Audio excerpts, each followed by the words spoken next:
focus now to some unfortunate news now coming in. We are learning the Vatican has announced that Pope Francis is dead. Pope Francis is no more. He has died at the age of 88. We are learning, and this announcement comes just a day after he had celebrated Easter, and Vatican has also now announced his demise. Well, just a day before, he had also put out a tweet saying that Christ is risen. These words capture the entire meaning of our existence, for we were not made for death but for life. This was on the day of Easter that the tweet was put out. Well, we are now learning, this is the big update coming in. We are learning big confirmation coming in at the moment. Pope Francis has died on Easter, that is April 21st, 2025. This is what the Vatican has confirmed at the age of 88 at his residence in the Vatican. Well, Pope Francis is the head of the Catholic Church and sovereign of the Vatican city-state, and he is no more. Pope Francis is dead. This is what we are learning. At the age of 88, he is passed away. And my colleague Vishal Vivek is joining us on the broadcaster. Vishal, some very unfortunate news we are learning of. We are learning now the Vatican has announced that Pope Francis is no more.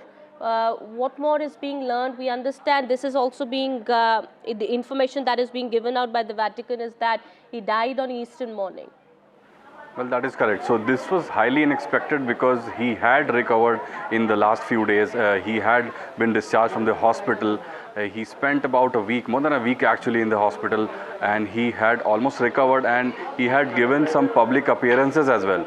He had gone to a few occasions and he had graced a few places with his presence, but sadly that was not to be, and he has passed away, and this comes amid his meeting with J.D. Vance that happened just a few hours ago. It actually happened yesterday, and this, I mean, Vatican wouldn't have been prepared for it because, as I mentioned, he had recovered and he had almost resumed his public activities. And what is remaining to be seen is who will be the successor. That is the biggest question right now, because the Vatican has a long procedure of choosing its successor, choosing its papal head. So that will be the next part, how and when that happens.